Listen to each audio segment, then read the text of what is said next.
All right, so welcome to the video. Once again, my name is Wade Daniel Smith. In this video, I'm going to be discussing a couple open-handed techniques in Isshinryu Karate. Of course, the open-handed techniques in Isshinryu primarily come from the Shorinryu side of the style, and they are deceptively powerful techniques. They can be clinching techniques to combine with elbow strikes or knee strikes, or they can be submission moves in and of themselves.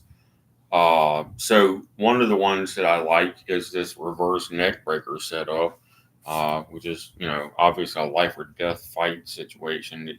You can also do a standing back breaker with this as well. So the scenario is your opponent is coming from that direction, and you're standing in basically a natural stance, not even a fighting stance. All right, you're just like feet shoulder width apart or whatnot, and they're going to throw a right hook punch or a right overhand haymaker, and you're going to inside parry their punch, and what the heck?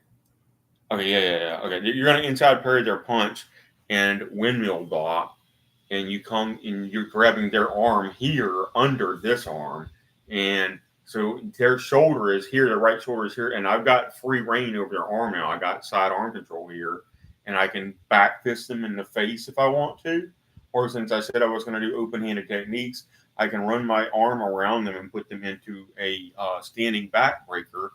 Then I run this arm down and I press back and down with my elbow and pull up with both hands like that. This is called a standing back breaker in this case.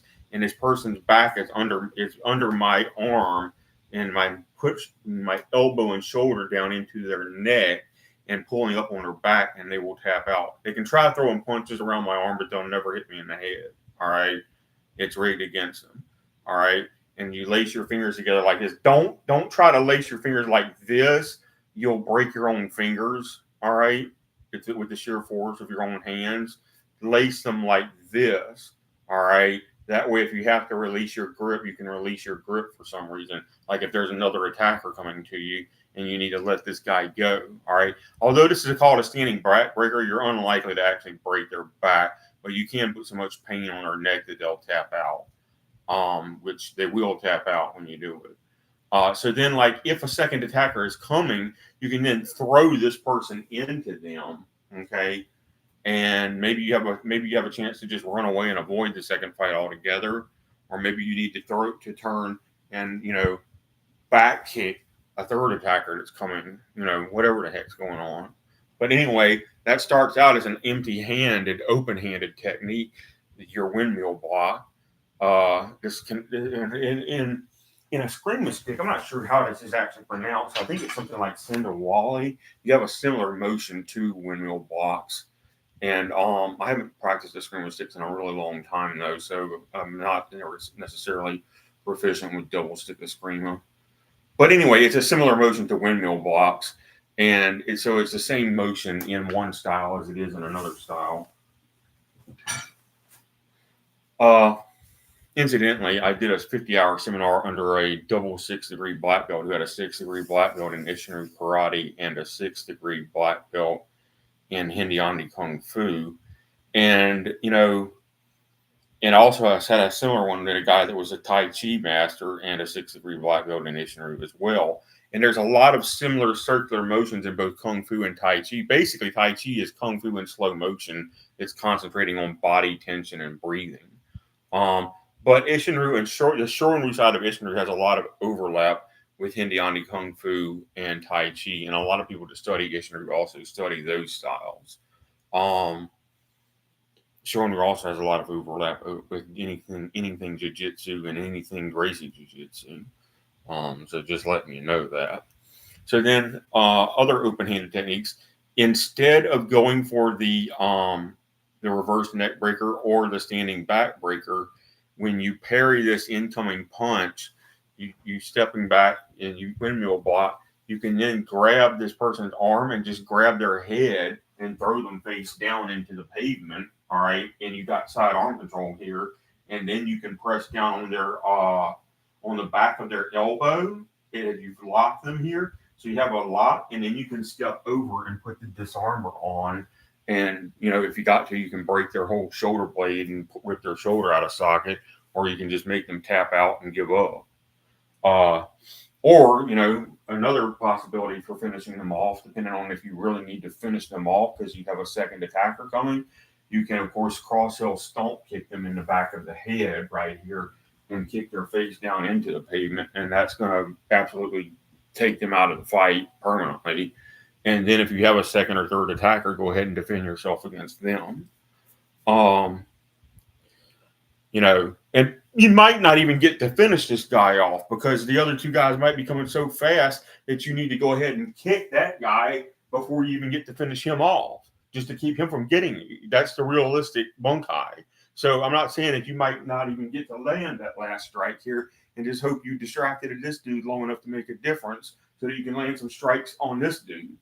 Because if you're getting 2 or 3 attackers in a real street fight, you don't even know how many people are really about to hit you in a gang rape situation for women, unfortunately. So you have to be serious and finish them off as fast as possible. But you might not get to finish him off right away. You might have to wait until 2 or 3 more strikes later before you even get to hit another blow on him, because you got to make sure the other guy isn't fixing to clobber you. All right. So that is a Isshinryu technique that you're gonna windmill block, and you're just gonna keep circling and grab them in the back of the head with sidearm control and throw them straight down into the pavement. And if possible, cross those stomp kick them in the back of the head and drive their face straight into the pavement.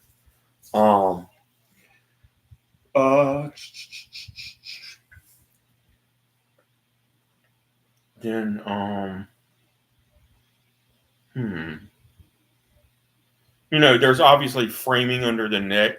You can do that with open-handed or closed-handed, however you feel comfortable doing. And there are different ways of doing that. I was watching a gentleman just a few minutes ago from about 11 or 12 years ago teaching some Wansu Bunkai that comes from Isshinryu. And wow, he was amazing, So he was showing, like, when you go for these wrist locks or elbow locks, don't actually attack the elbow directly. You want to cross your hands at the wrist, because if you attack the elbow directly, it's stronger than the wrist and they can resist you. But if you cross over the wrist, you can then get under and twist their arm back like this, and then they've got to tap, or you're going to dislocate their elbow or shoulder. Okay. But in a real street self-defense situation, you don't even worry about them tapping, especially if you already know you have another attacker. Go ahead and dislocate their shoulder and get that over with, and throw them if you can, and then finish off the other attacker as necessary. All right, so that's another open hand technique. When you get a wrist control here with one arm, and you get under the elbow with the other arm and pull up as you push down on the wrist here. All right. And they're gonna go with it. They're gonna tap if they can tap. They're gonna yell uncle, or you're just gonna rip their shoulder and their elbow out and throw them back in this direction. Okay. And when you throw somebody with a real combat karate or combat judo technique like that, it's gonna absolutely tear their arm up at full power speed. It's because in demonstration speed, obviously the guy is not out to hurt his student. He's just demonstrating the technique. But in full speed, the guy's arm is going to be destroyed by this technique. And that's kind of the point. You need it to be destroyed so you can go ahead and fight your second or third attacker. Okay. And those are open-handed techniques. Okay. That's how Isshinryu works. It's basically standing up jujitsu.